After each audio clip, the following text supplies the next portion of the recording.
స్థానిక శాసనసభ్యురాలు డాక్టర్ పర్ణిక గారి అధ్యక్షతన ఈ కార్యక్రమాన్ని చేపడితే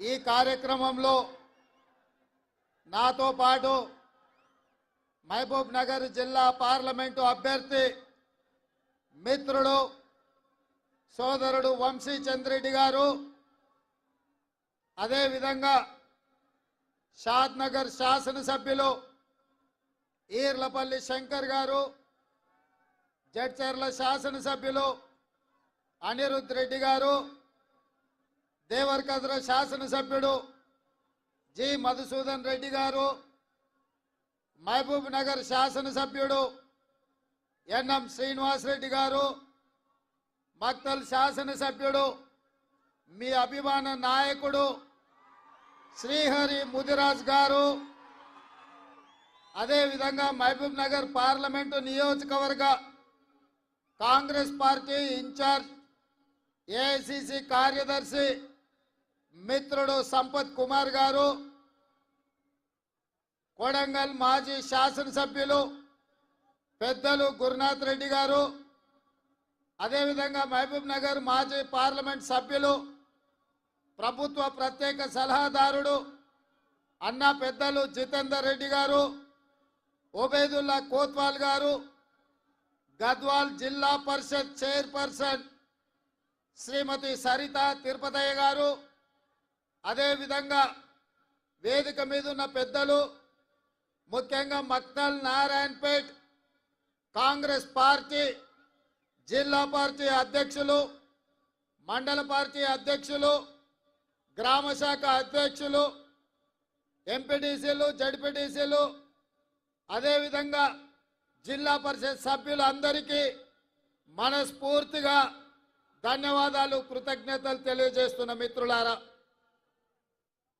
మిత్రులారా, ఈరోజు రాత్రి 8 అయినా వేలాది మంది మీరందరు ఇక్కడ నించొని ఇక్కడ ఉండి కాంగ్రెస్ పార్టీ అభ్యర్థిగా శ్రీమతి సోనియా గాంధీ గారి ఆశీర్వాదంతో ఏఐసిసి అధ్యక్షుడు మల్లికార్జున్ ఖర్గే గారి నిర్ణయంతో కాంగ్రెస్ పార్టీ అభ్యర్థిగా వంశీ చంద్రెడ్డిని ఆశీర్వదించడానికి గెలిపించడానికి వేలాదిగా మీరు వచ్చినందుకు మీకు అందరికీ కూడా మనస్ఫూర్తిగా ధన్యవాదాలు తెలియజేస్తున్నా.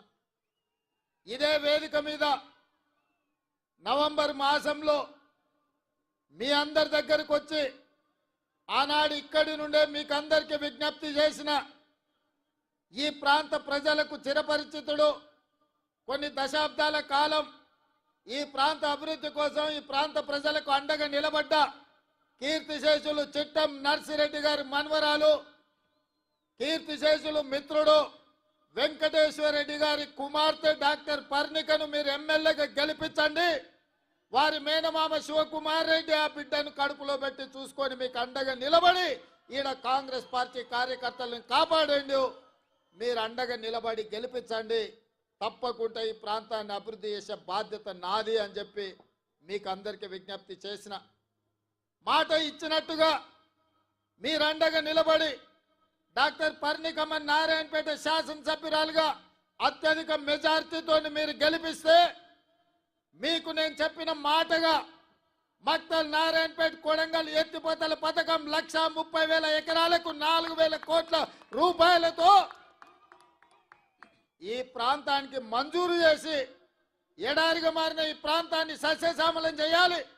మన పక్కనే పరవళ్ళు దక్కుతున్న కృష్ణానది జలాలు గ్రామాన ప్రతి ఎకరాకు నీళ్లు ఇవ్వాలి అన్న ఆలోచనతోని మన కాంగ్రెస్ పార్టీ నిర్ణయం తీసుకుంది.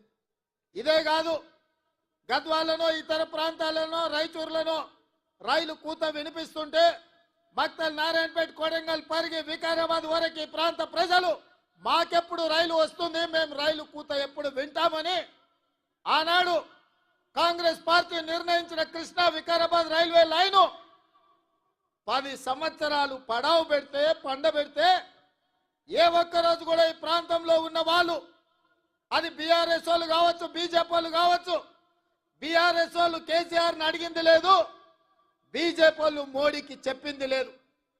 ఎందుకంటే వీళ్ళెవరికీ ఆయన దగ్గరికి వెళ్ళి అడిగే ముఖం లేదు, వాళ్ళని అడగడానికి వాళ్ళకి అపాయింట్మెంట్ గతి లేదు.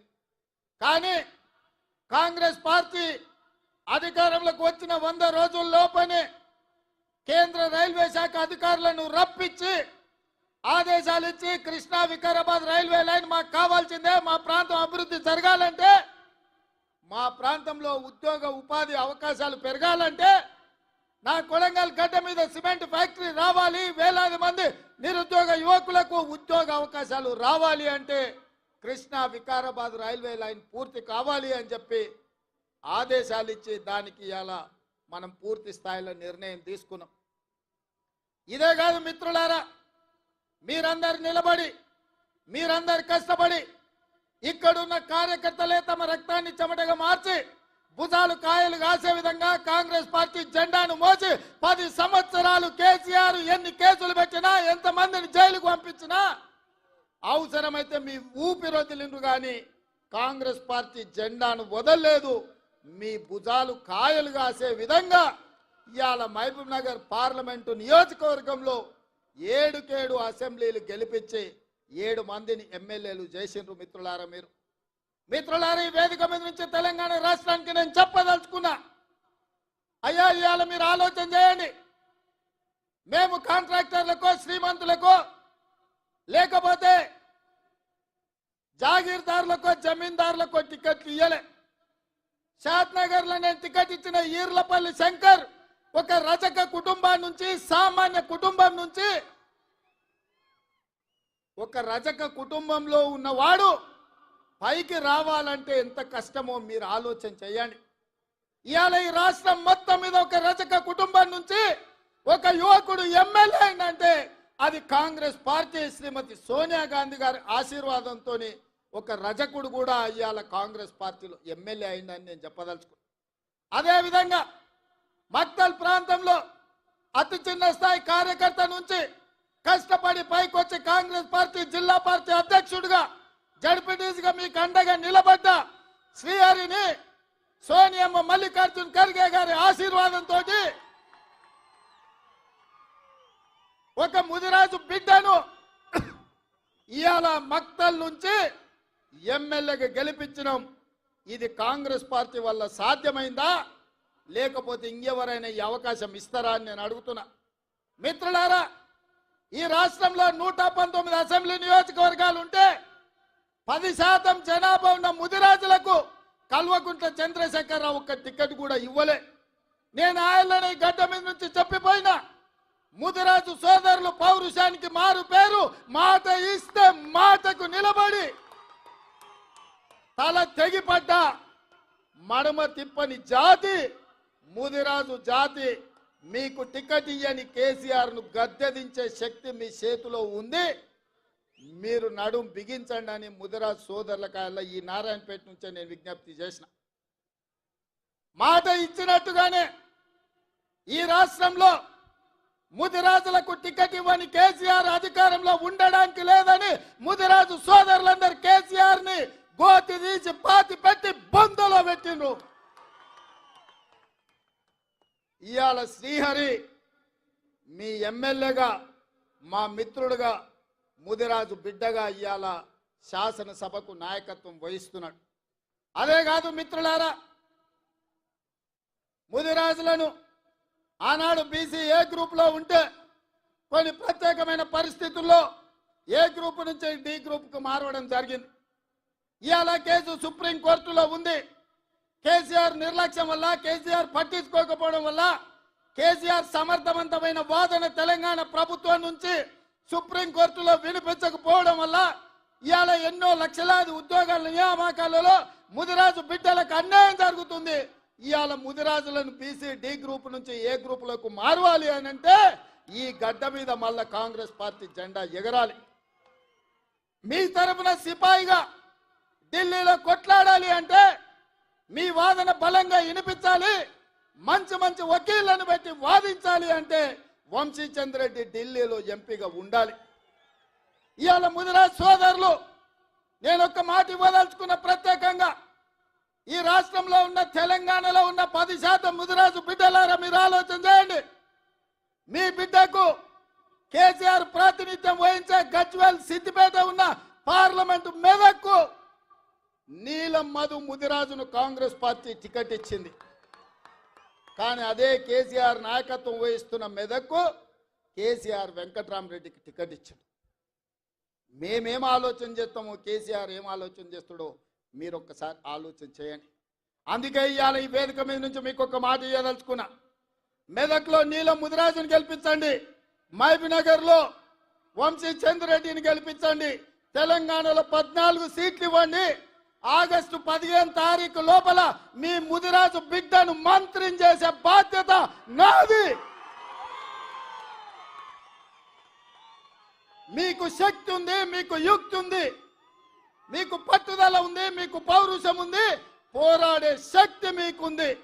ఇదంతా సంఘటితమై మీరందరూ ఏకమై తెలంగాణ గడ్డ మీద కాంగ్రెస్ కు 14 సీట్లు ఇవ్వండి. మీ బిడ్డను 15 ఆగస్టు తిరిగే లోపల మంత్రిని చేసే బాధ్యత నేను తీసుకుంటా, మీకు మాట ఇస్తున్నా అని చెప్పి నేను ఈ వేదిక మీద నుంచి మీకు చెప్తున్నా. మిత్రులారా, రాజకీయంగా ఇవాళ ముదిరాజులు వెనుకబడ్డారు, మా మాదిగ సోదరులు వెనుకబడ్డారు.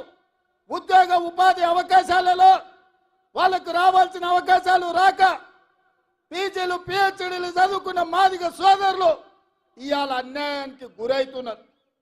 అందుకే మిత్రులారా, మాదిగల ఏబిసిడి వర్గీకరణ మీద 10 సంవత్సరాలు చంద్రశేఖరరావు సుప్రీంకోర్టులో కేసు వాదించకపోతే నేను ముఖ్యమంత్రి అయిన ఎంబడే పెద్దలు దామోదర్ నరసింహ గారితో పాటు 8 మంది ఎమ్మెల్యేలను ఢిల్లీకి పంపించి ఉద్దండులైన న్యాయవాదులను పెట్టి మాదిగల వర్గీకరణ ఏబిసిడి జరగాల్సిందే అని చెప్పి కేసును నేను వాదించిపించిన. శాసనసభలో వర్గీకరణ చెయ్యాలి అని కొట్లాడితే ఆయల్ల సంపత్ కుమార్తో పాటు నన్ను మార్షల్స్ను పెట్టి పోలీసులను పెట్టి గొర్రెలు నీడ్చినట్టు ఈడ్చి బయట పడేసిండు చంద్రశేఖరరావు. ఇవాళ మాదిగలకు అన్యాయం చేసింది చంద్రశేఖరరావు కాదా? ఇవాళ నేను అడుగుతున్న మిత్రులారా, కొంతమంది మాదిగ ఉద్యమంలో ఏబిసిడి వర్గీకరణ కోసం కొట్లాడిన వాళ్ళు ఇవాళ నరేంద్ర మోడీ కోటేయండి, భారతీయ జనతా పార్టీని గెలిపించమని అడుగుతారు. నేను ఆ మిత్రుడిని కోరదలుచుకున్నా, నేనేం అనదలుచుకోలే. చంద్రశేఖరరావు ఆయనను అరెస్ట్ చేసి జైల్లో పెట్టినాడు. ఏ ఒక్కరు పలకరించే వాళ్ళు లేకపోతే నేను జైలుకి వెళ్ళి అండగా నిలబడి న్యాయవాదులతో మాట్లాడి బెయిల్ ఇప్పించడానికి కొట్లాడింది నేను.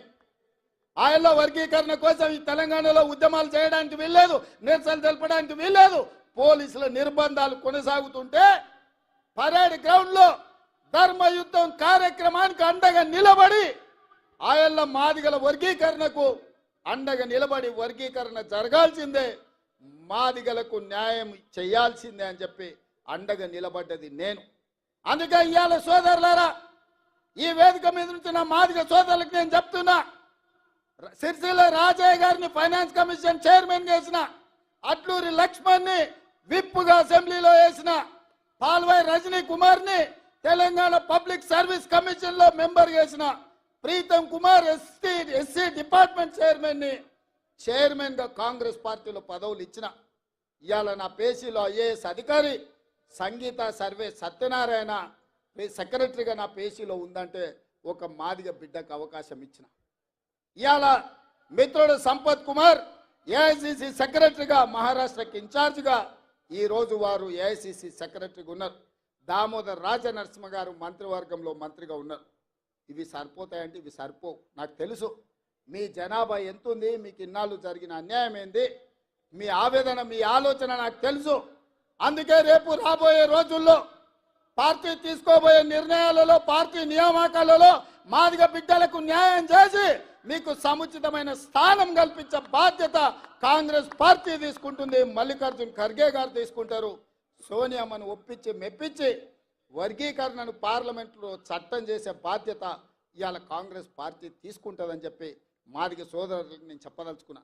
అదేవిధంగా మిత్రులారా, ఇవాళ కుర్మ యాదవ్ సోదరులు ఆనాడు కేసీఆర్ ఎవరికి సరైన ప్రాతినిధ్యం ఇవ్వకపోతే నేను ఆలోచన చేసి మా మహబూబ్నగర్ జిల్లా నుంచి కుర్మ యాదవ్ సోదరులు ఎక్కువ మంది ఉన్నారు, వాళ్ళ ప్రాతినిధ్యం ఉండాలని నడిగడ్డ, గద్వాలు కోటలో సరిత తిరుపతయ్యను ఒక కుర్మ యాదవ్ బిడ్డను నేను ఎమ్మెల్యేగా టికెట్ ఇచ్చి గెలిపించడానికి ప్రయత్నం చేస్తే గద్వాల కోటలో కుట్ర చేసి కుతంత్రాలు అన్నీ బీఆర్ఎస్ బీజేపీ ఏకమైపోయింది.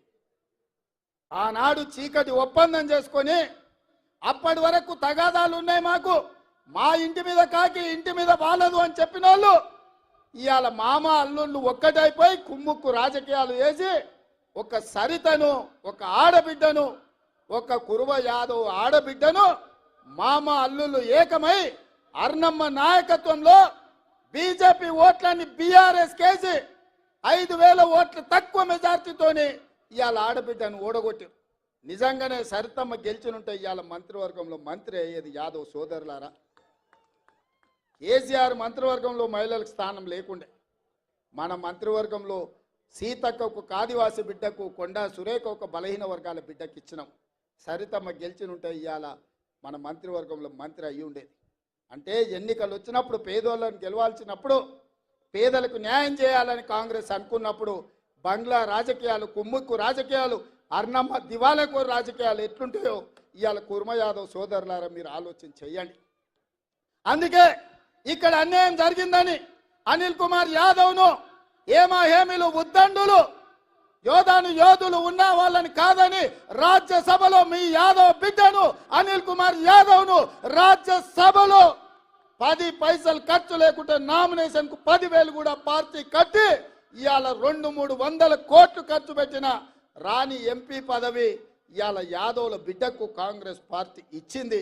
ఈ అన్ని జరిగినాయంటే ఒక రజక ఈర్లపల్లి శంకర్ ఎమ్మెల్యే అయిందన్నా, ఒక ముదిరాజు బిడ్డ సిఆర్ ఎమ్మెల్యే అయిందన్నా, ఒక సరితమ్మకు యాదవ్ బిడ్డకు ఎమ్మెల్యే టికెట్ వచ్చిందన్నా, ఒక అనిల్ కుమార్ యాదవ్ ఇవాళ రాజ్యసభ సభ్యుడైందన్నా, ఒక మాదిగ బిడ్డ సంపత్ కుమార్ ఏఐసిసి సెక్రటరీ అయిందన్నా, మహబూబ్నగర్ పార్లమెంట్కి ఇన్ఛార్జిగా ఇవాళ నేను ఎక్కడ నాయకత్వం వహిస్తున్నానో అక్కడ నాయకుడిగా ఇవాళ నాయకత్వం వహిస్తున్నాడంటే ఇవన్నీ సామాజిక వర్గాలకు కాంగ్రెస్ పార్టీ న్యాయం చేయాలని ఆలోచన చేసింది కాబట్టి ఇవన్నీ జరిగిన సోదరులారా.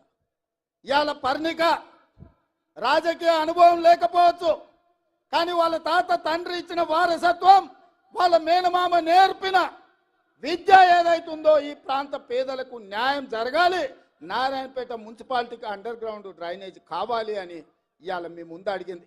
నేను మీకు మాట ఇస్తున్నా, తప్పకుండా నారాయణపేట మున్సిపాలిటీకి అండర్ గ్రౌండ్ డ్రైనేజ్ ఇచ్చే బాధ్యత నాది. ఈ ప్రాంత అభివృద్ధి కోసం, నిధుల మంజూరు కోసం అండగా ఉండడానికి నేను బాధ్యత తీసుకుంటున్నాను మిత్రులారా, మీకు అందరికీ తెలియజేస్తున్నా. అదేవిధంగా మిత్రులారా, ఇవాళ అర్ణం అంటుంది మోడీని ప్రధాని చేయాలి, రేవంత్ రెడ్డిని ఓడగొట్టాలని. నేను అడుగుతున్నా, 10 ఏళ్ల నుంచి నరేంద్ర మోడీ ప్రధానమంత్రిగా ఉన్నాడు కదా, ఏ రోజైనా పాలమూరు రంగారెడ్డి ఎత్తిపోతల కోసం 10 పైసలు తెచ్చినవా? జాతీయ హోదా తీసుకొచ్చినవా? మా మాదిగ బిడ్డల ఏబిసిడి వర్గీకరణ కోసం ఏ రోజైనా ప్రధానమంత్రిని కలిసినవా? మా ముదిరాజు బిడ్డలు డి గ్రూప్ నుంచి ఏ గ్రూప్ మార్పించడానికి మీ నాయకుడు నరేంద్ర మోడీ దగ్గరికి ఎప్పుడన్నా మా వాళ్ళను తీసుకెళ్లినవా అని నేను అడుగుతున్నా. ఇవాళ మహబూబ్ నగర్ రాయచూర్ రోడ్డు ఎందుకు పడావు పడ్డది? దాని కాంట్రాక్టర్లు ఎవరు? ఆ నిధులకు దోపిడీకి పాల్పడ్డది ఎవరు అని నేను అడుగుతున్నా. ఎప్పుడైనా కృష్ణా వికారాబాద్ రైల్వే లైన్ గురించి నరేంద్ర మోడీని కలిసినవా? లేకపోతే మక్తల్ నారాయణపేట కొడంగల్ ఎత్తిపోతల పథకానికి జాతీయ నిధులు ఏమైనా తీసుకురావడానికి ప్రయత్నం చేసినవా? 10 ఏళ్ళు నరేంద్ర మోడీ ఉండి పాలమూరుని ఎండబెట్టి ఈ ప్రాంత రైతులు, ఈ ప్రాంత పేదలు లక్షలాదిగా వలసలు పోతుంటే ఒక్కరోజు పట్టించుకోలేదు. అయినా బీజేపీకి ఓటు అడుగుతున్నావు. ఇవాళ రేవంత్ రెడ్డిని ఓడగొట్టమంటున్నావు. నేను అడుగుతున్న మిత్రులారా, ఈడున్న యువకులను, తెలంగాణ రాష్ట్రం నలుమూల ఉన్న వాళ్ళని నేను ఆలోచన చేయమంటున్నా. 100 రోజుల్లో మీకందరికీ, ముఖ్యంగా ఆడబిడ్డలకు ఆర్టీసీలో ఉచిత బస్సు ప్రయాణం ఇచ్చినాం. ఇవాళ 35 కోట్ల మంది ఆడబిడ్డలు బస్సులో ఉచితంగా ప్రయాణం చేసిండ్రు. ఇవాళ శ్రీశైలం నుంచి మొదలు పెడితే గుళ్ళు గోపురాలకు అన్నిటికీ అమ్మగారింటికి అత్తగారింటికి ఆడబిడ్డలు ఉచితంగా బస్సులో ప్రయాణం చేస్తున్నారు. ఇవాళ ఆడబిడ్డలకు ఉచితంగా బస్సు ప్రయాణం ఇచ్చినందుకు రేవంత్ రెడ్డిని ఓడగొట్టాలన్నా నేను మిమ్మల్ని అడుగుతున్నా. ఇవాళ పేదవాడు ప్రభుత్వ దవాఖానకు పోతే చచ్చిపోతుంటే ప్రైవేటు దవాఖానకు పోతే ఆస్తులు అమ్ముకొని కిడ్నీలు అమ్ముకొని బిల్లులు కట్టే పరిస్థితి ఉంటే పేదవాడి ఆరోగ్యాన్ని కాపాడడానికి రాజీవ్ ఆరోగ్యశ్రీ పథకం ద్వారా 10 లక్షల రూపాయలు ఉచితంగా పేదోళ్ళకి ఇచ్చిన 48 గంటల్లో కాంగ్రెస్ ప్రభుత్వాన్ని రేవంత్ రెడ్డిని ఓడగొట్టాలంటున్నాం. పేదోళ్ళని బతికించడానికి రాజీవ్ ఆరోగ్యశ్రీ తీసుకొచ్చినందుకు కాంగ్రెస్ పార్టీని ఓడగొట్టాలనా నేను అడుగుతున్నా. ఇవాళ కట్టెల పొయ్యితో కన్నీళ్లు గాచుకుంటూ ఆ పొగ ఊపిరితిత్తులకు పోయి క్యాన్సర్ వచ్చి చచ్చిపోతున్న ఆడబిడ్డలకు ఆనాడు 400 రూపాయలకే సోనియమ్మ సిలిండర్ ఇస్తే ఈ మోడీ పాడుగాను మోడీ వచ్చి 12 నూర్లు చేసిండు సిలిండర్.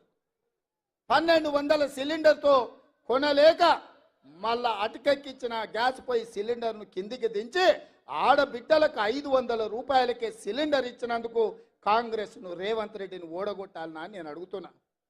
మీరు ఆలోచన చేయండి మిత్రులారా. ఇవాళ ప్రతి పేదవాడికి వ్యవసాయం ఉన్న వాళ్ళకే భూమికి వ్యవసాయానికి ఉచిత కరెంటు ఉంది.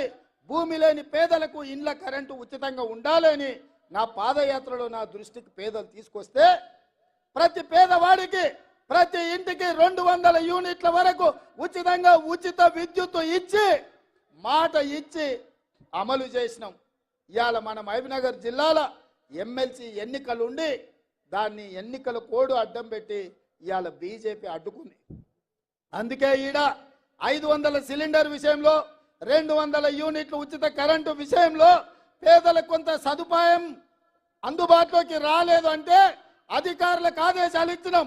ఎన్నికల కోడ్ ముగిసిన వెంటనే వీటన్నిటిని మీకు అందించి మిమ్మల్ని ఆదుకునే బాధ్యత ఈ మహబూబ్నగర్ జిల్లాలో నాది. ఎందుకంటే ఈ జిల్లా నాది, ఈ మట్టి నాది, ఈ గాలి నాది, ఈ నీరు నాది. నేను మీ బిడ్డను, మీ కష్టం నా కష్టం అనుకొని వాటన్నిటిని అమలు చేసే బాధ్యత నాది. ఇదే కాదు, ఆనాడు గ్రామ గ్రామాన తండాలలో గూడాలలో మారుమూల పల్లెల్లో ఇందిరమ్మ ఇల్లు ప్రతి పేదవాడికి ఇచ్చి 25 లక్షల ఇల్లు డాక్టర్ వైఎస్ రాజశేఖర రెడ్డి ఆ రోజు ఇల్లు కట్టించిండు. 10 సంవత్సరాలు కేసీఆర్ డబుల్ బెడ్రూమ్ ఇల్లు కట్టిస్తా అన్నాడు. ఏం చెప్పిండు ఆయన? ఈ డబ్బా ఇల్లు వద్దు, డబుల్ బెడ్రూమ్ ఇల్లు ముద్దన్నాడు. సరే ఈ సొక్కనైనా ఆయన మనం చేస్తాడేమో అని మనం అనుకున్నాం. ఏం చేసిండే? బిడ్డ వస్తే ఆడవ ఉంటుంది, కోడలు కొడుకుంటే ఆడవంటారు, గొర్రె పిల్లను మేక పిల్లను ఉంటే ఆడగట్టేస్తారని కథలు చెప్పిండు. ఊరిచ్చిండు. ఊరవతలో 2 డబుల్ బెడ్రూమ్ ఇల్లు కూడా కట్టియాలి. మీకు ఎవరికైనా డబుల్ బెడ్రూమ్ ఇల్లు వచ్చినాయా? ఎవరికైనా వచ్చినాయా? మాటిచ్చి మోసం చేసి డబుల్ బెడ్రూమ్ ఇల్లు ఇవ్వనందుకు కేసీఆర్ను గోతి తీసి బొందబెట్టిన సంగతి ఇవాళ కేసీఆర్కు అర్థమైతలేదా అని నేను అడుగుతున్నా. ఇవాళ నేను రాగానే 4,50,000 ఇండ్లు ప్రతి నియోజకవర్గానికి 3,500 చొప్పున 22,500 కోట్ల రూపాయలు పేదవాడికి ప్రతి ఇందిరమ్మ ఇంటికి 5 లక్షలు ఉచితంగా ఇవ్వాలని నేను నిధులు మంజూరు చేస్తే ఇవాళ రేవంత్ రెడ్డిని ఓడగొట్టుండ్రి, కాంగ్రెస్ పార్టీని పడగొట్టు అంటున్నారు. ఎవరంటున్నారా? బీఆర్ఎస్ వాళ్ళు అదే అంటారు, బీజేపీ వాళ్ళు అదే అంటారు. అందుకే మిత్రులారా మీరు ఆలోచన చేయండి. ఆర్టీసీ బస్సులో ఉచిత ప్రయాణం ఇచ్చినందుకు ఓడగొట్టాలనా? రాజీవ్ ఆరోగ్యశ్రీలో 10 లక్షలు ఇచ్చినందుకు ఓడగొట్టాలనా? 500 రూపాయలకే సిలిండర్ ఇచ్చినందుకు ఓడగొట్టాలనా? లేకపోతే మీకు ఇందిరమ్మ ఇల్లు 5 లక్షల రూపాయలకే ఇచ్చినందుకు ఓడగొట్టాలనా? పేదలకు 200 యూనిట్లు ఉచితంగా ఇచ్చినందుకు ఓడగొట్టాలనా? 60 ఏళ్ల నుంచి బలైన వర్గాలు మా జనాభా లెక్క పెట్టండి, మేము ఎంతమంది ఉన్నామో మాకంత నిధులు కావాలని బీజేపీ జనాభా లెక్కలు వేయండి అంటే నరేంద్ర మోడీ లెక్కలేని తనంతో బీసీలకు అన్యాయం చేస్తుంటే రాహుల్ గాంధీ ఇచ్చిన మాట మీద ఈ రాష్ట్రంలో ఉన్న బీసీ జనాభాను లెక్కలు కట్టండి, కులగణన చేయండి, వాళ్ళ జనాభా దామాష ప్రకారం వాళ్లకు నిధులు ఇస్తామని ఇవాళ బీసీ జనాభా లెక్కలు కట్టమని ఆదేశాలు ఇచ్చి అసెంబ్లీలో పాస్ చేసినందుకు రేవంత్ రెడ్డిని ఓడగొట్టాలని నేను అడుగుతున్న మిత్రులారా. ఇదే కాదు, తెలంగాణ ఉద్యమం అంటేనే నీళ్లు నిధులు నియామకాలు. 10 ఏళ్లలో నియామకాలు చేపట్టలే. ఏ ఉద్యోగం వచ్చినా ఇంటింటికో ఉద్యోగం ఇస్తా అన్నాడు కేసీఆర్. మనకెవ్వరికి ఉద్యోగాలు ఇవ్వలే. ఆయన ఇంట్లో మాత్రం ఇంట్లో ఉన్న వాళ్ళందరికీ ఉద్యోగాలు ఇచ్చుకున్నాడు. అల్లుడు మంత్రి, కొడుకు మంత్రి, బిడ్డ ఎంపీ కోడిపోతే ఎమ్మెల్సీ, సడ్డకుని కొడుకు రాజ్యసభ ఇచ్చుకున్నాడు. ఆయన ముఖ్యమంత్రి అయ్యాడు. మన పిల్లలు మాత్రం పీజీలు పిహెచ్డీలు చదివి దిల్సుఖ్నగర్లో, అశోక్ నగర్లో, అమీర్పేట్ చౌరస్తాలలో 10 ఏళ్ల నుంచి ఇంటికి రాలేక తల్లిదండ్రులకు ముఖం చూయించుకోలేక ఇవాళ నిరాశతో నిస్పృహలతో ఆత్మహత్యలు చేసుకుంటుంటే కాంగ్రెస్ వచ్చిన 100 రోజుల్లో లెక్కగట్టి ఎల్బీ స్టేడియంలో ప్రతి ఒక్కరిని వాళ్ళ కుటుంబ సభ్యులను పిలిపించి 30,000 ఉద్యోగాలు 3 నెలల్లో ఇచ్చినందుకు నిరుద్యోగ యువకుల్లో ఆనందం చూసినందుకు కాంగ్రెస్ పార్టీని ఓడగొట్టాలనా నేను అడుగుతున్న మిత్రులారా. 100 రోజుల్లో ఇల్లు ఇచ్చినాం, 100 రోజుల్లో బస్సులో ఉచిత ప్రయాణం ఇచ్చినాం, 100 రోజుల్లో ఇంటికి ఉచితంగా కరెంట్ ఇచ్చినాం, 100 రోజుల్లో రాజీవ్ ఆరోగ్యశ్రీ ఇచ్చినాం, 100 రోజుల్లో బీసీ జనాభాను లెక్కలు కట్టడానికి ఆదేశాలు ఇచ్చినాం, 100 రోజుల్లో 30,000 ఉద్యోగాలు మేము ఇచ్చినాం.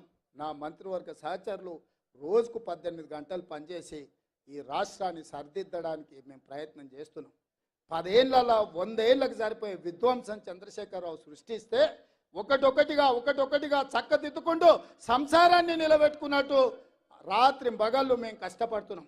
నేను అడుగుతున్నా ఇక్కడున్న మిత్రుల్ని, 125, 126 రోజులైంది నేను ముఖ్యమంత్రిగా బాధ్యతలు చేపట్టి. ఏ ఒక్క రోజైనా ఏ ఒక్క గంటైనా సెలవు పెట్టినా నా దగ్గరికి వచ్చిన వేలాది మంది కార్యకర్తల్ని కలుచుకుంటూ కష్టాలు తెలుసుకుంటూ ముఖ్యమంత్రి అంటే మా అన్న అనే ధైర్యం మీకు ఇచ్చే విధంగా పనిచేసినా లేదా ఒకసారి ఆలోచన చేయండి మిత్రులారా. మొట్టమొదటి హైదరాబాద్ రాష్ట్రానికి బూర్గుల రామకృష్ణారావు గారు ముఖ్యమంత్రి అయితే ఇవాళ ఈ తెలంగాణ రాష్ట్రానికి మళ్ళీ పాలమూరు బిడ్డ, ఒక రైతు బిడ్డ, ఒక పేదోడి బిడ్డ ఇవాళ ఈ రాష్ట్రానికి ముఖ్యమంత్రి అయితే ఎందుకు ఓర్వలేకపోతున్నారు వీళ్ళని నేను అడుగుతున్నా.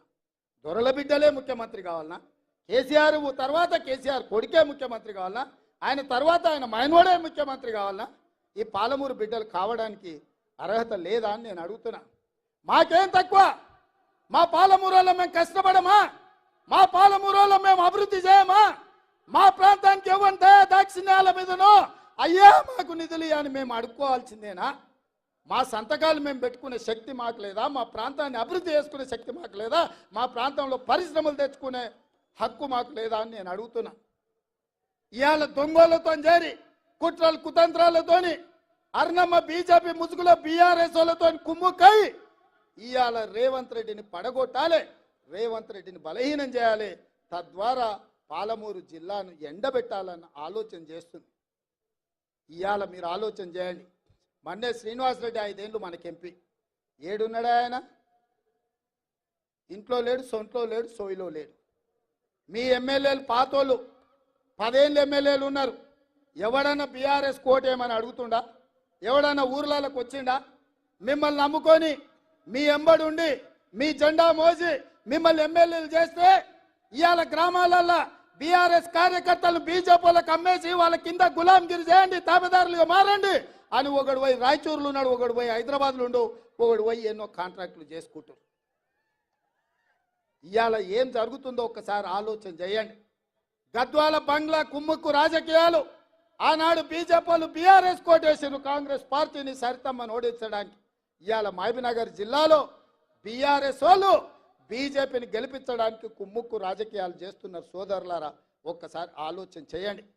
ఇవాళ సిట్టింగ్ ఎంపీ మొన్నటి వరకు 7 వాళ్ళ చేతుల్లో ఎమ్మెల్యేలు ఉండే, ఒక్కడు కూడా ఊర్లలోకి వస్తలేడు, ఒక్కడు కూడా కారుకు ఓటు అడుగుతలేడు. అంటే ఆ పార్టీ చచ్చిందా లేకపోతే వీళ్ళు వదిలేసిందా అని నేను అడుగుతున్నా. మోడీకి తాకట్టు పెట్టిండ్రు.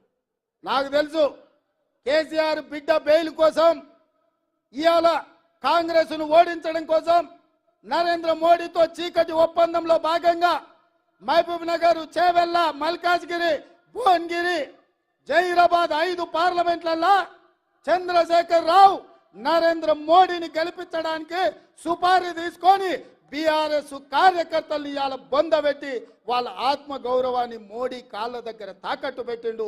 బీఆర్ఎస్ నాయకులారా మీరు ఆలోచన చెయ్యండి.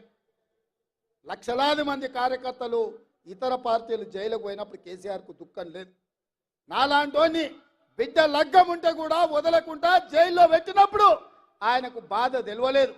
కానీ బిడ్డ జైలుకు పోగానే మోడీ దగ్గర తెలంగాణను తాకట్టు పెట్టిండు. ఇది తెలంగాణ ఆత్మ గౌరవానికి మంచిదా? ఒక్కసారి ఆలోచన చేయండి. బీఆర్ఎస్ కార్యకర్తలారా, బీఆర్ఎస్ నాయకులారా ఆత్మ పరిశీలన చేసుకోండి. 5 నిమిషాలు గుండెల మీద చేసుకొని ప్రశాంతంగా ఆలోచన చేయండి. ఎందుకు చంద్రశేఖర్ రావు ఇవాళ మీ పార్టీని తీసుకెళ్లి మోడీకి బీజేపీకి తాకట్టు పెట్టిండు? ఇవాళ ఈ మహబూబ్ నగర్లో ఎందుకు బీఆర్ఎస్ వాళ్ళను బీజేపీకి ఓట్లు వేయమంటుడు? ఇవాళ చేవెళ్లలో బీఆర్ఎస్ నాయకులను బీజేపీ వాళ్ళకు లొంగిపోమంటుండు. మల్కాజ్గిరిలో మీ ఓట్లు బదిలీ చేయండి అని చెప్తున్నాడు. భువనగిరిలో ఎందుకు చెప్తుండు? జహీరాబాద్లో ఎందుకు చెప్తుండు? ఎందుకంటే ఈ 5 సీట్లు మొత్తం 14లో ఈ 5 సీట్లు మనం గ్యారెంటీగా గెలుస్తాం. ఈ అన్నిటిని దెబ్బతీస్తే రేవంత్ రెడ్డిని దెబ్బతీయొచ్చు అని ఒక ఆలోచన చేస్తున్నాడు. నా మీద కోపం ఉంటే నా మీద చూపియండి, చేతనైతే నాతో కొట్లాడు. మీరు మొగోళ్ళు అయితే మా కార్యకర్తలతో కొట్లాడండి. రండి గ్రామాలకు అడగండి ఓట్లు. మేము తప్పులు చేస్తే ప్రజలకు చెప్పండి. 100 రోజుల్లో నన్ను గద్దె దించమంటుండు కేసీఆర్, కానీ 10 ఏళ్ళు గద్దె మీద ఉన్న మోడీని ఎందుకు గద్దె దించమంటలేడు? మిత్రులారా, మీరు ఆలోచన చేయండి. 100 రోజుల్లో నేను ఇన్ని పనులు చేసిన, ఇంకా చేయాల్సినవి ఉన్నాయి. ఇవాళ ఎన్నికల కోడ్ వచ్చింది కాబట్టి ఇవాళ రైతు రుణమాఫీ నేను చేయలేకపోయినా. అందుకే ఈ నారాయణపేట గడ్డ మీద నుంచి తెలంగాణ రైతాంగానికి 69 లక్షల రైతులకు నేను మాట ఇస్తున్నా. ఆగస్టు 15 తారీఖు లోపల 2 లక్షల రూపాయల రైతు రుణమాఫీ చేసి తీరుతా. ఎట్లయితే మక్తల్ నారాయణపేట కొడంగల్ ఎత్తిపోతల పథకం పూర్తి చేసినో, ఎట్లయితే ఆర్టీసీ ఉచిత ప్రయాణం ఇచ్చినో, ఎట్లయితే 500 రూపాయలకు సిలిండర్ ఇచ్చినో, అట్లనే 15 ఆగస్టు లోపల 2 లక్షల రూపాయల రైతు రుణమాఫీ చేస్తా.